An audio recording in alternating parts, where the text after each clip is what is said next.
Bonjour à vous chers auditeurs, j'espère que vous allez bien. C'est une nouvelle émission qui commence. Bienvenue à vous et on commence tout de suite.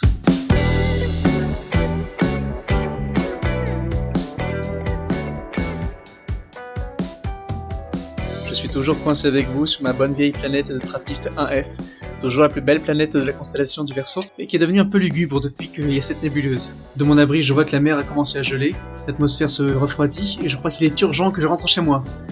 On reprend les amis.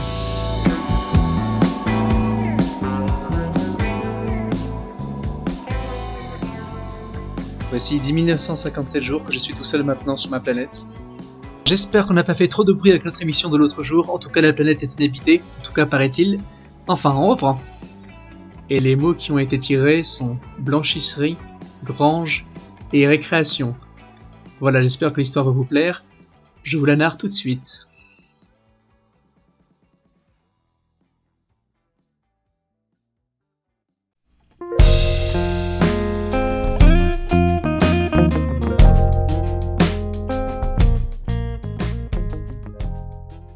Le petit Willy rentrait de l'école, il se dépêchait car c'était l'heure du goûter.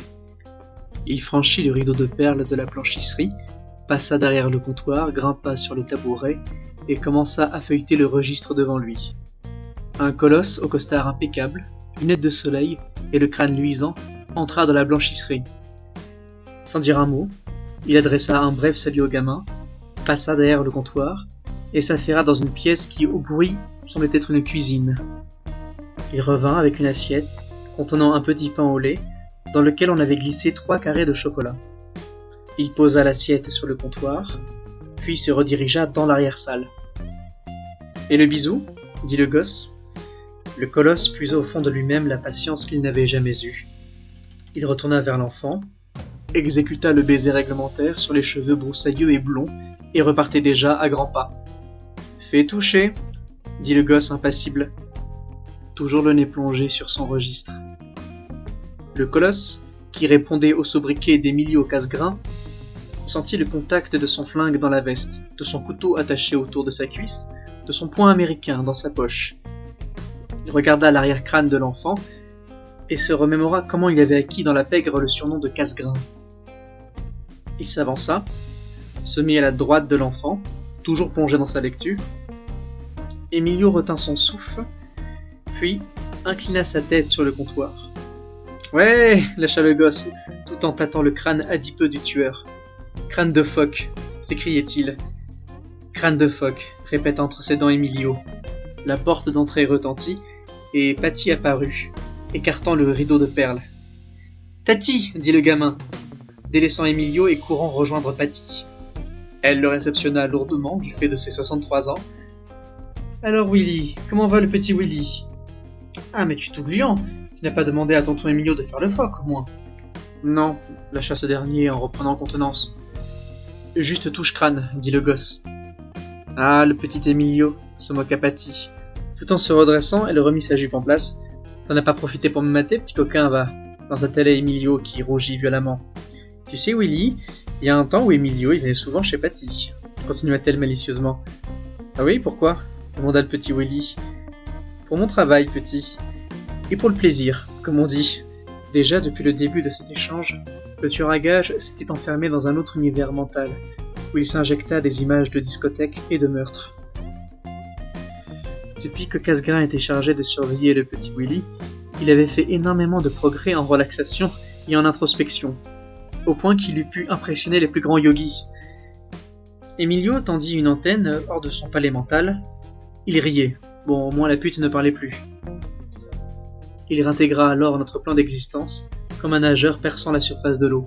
« Patty, on a du travail. Il attend. »« Bien sûr, on va y aller. »« Mon petit chou, » dit-elle à l'attention de Willy. Quoique Emilio, toujours en alerte, s'apprêtait à se replier dans son monde imaginaire comme un escargot dans sa coquille. « On va aller voir papa. Tu gardes la maison ?» Elle fit un bisou à Willy, lui tendit un bonbon, et se dirigea vers l'arrière-salle, tout en adressant un sourire à Emilio. Le personnage que nous venons de rencontrer s'appelle Patty. Et comme l'a révélé notre brave Casgrain, Patty exerce depuis 50 ans la profession de prostituée et de maquerelle. Nous la trouvons alors au fait de sa carrière. Véritable chef d'entreprise, elle est maîtresse de tous les quartiers est et sud de la ville, et venait à la réunion en tant que porte-parole des travailleuses et travailleurs du sexe de son secteur. Comme casse-grain, elle répondait, ou pas d'ailleurs, à de nombreux surnoms que je ne peux pas décemment livrer devant le petit Willy. Si, vas-y, dit-il. Eh bien, si Emilio avait acquis le sobriquet de casse-grain dans le cadre de son activité, notre Patty avait acquis dans le sien celui de casse-noisette, un jour qu'un client eut le mauvais goût de discuter le prix d'une de ses prestations. Willy avait regagné tout content son siège, casse-noisette et casse-grain allaient pénétrer dans l'arrière-salle, quand Willy lâcha « Au fait, Emilio ?» Quelque chose dans la voix du gosse tendit le colosse. « Oui, Willy ?» La semaine dernière, quand Madame Olson a récupéré son tailleur, elle a remarqué qu'il y avait une tache de sang. Le petit Willy s'était fait incroyablement glacial et menaçant. Patty fut soudain aveuglée un bref instant, un rayon de soleil dans le crâne de plus en plus luisant du tueur à gages. « Tu sais que papa ne veut pas qu'on mélange les affaires et les affaires, Emilio. »« Oui, je sais, patron, » se surprit à dire Casse-Grain. « Tu sais que papa veut que le business reste clean, Emilio. » L'homme s'effondra en lui-même. « Ça te semble clean, Emilio ?»« Non, répondit-il en suffoquant. Tu sais ce qui se passera si je parle à papa. » Emilio se sentit comme face à un fauve, et dans une telle situation, il décida de garder le silence. Le gosse se retourna alors, une lueur mauvaise dans les yeux. « Écoute mon chou, commença Patty. D'un geste surprenamment impérieux, Willy l'arrêta.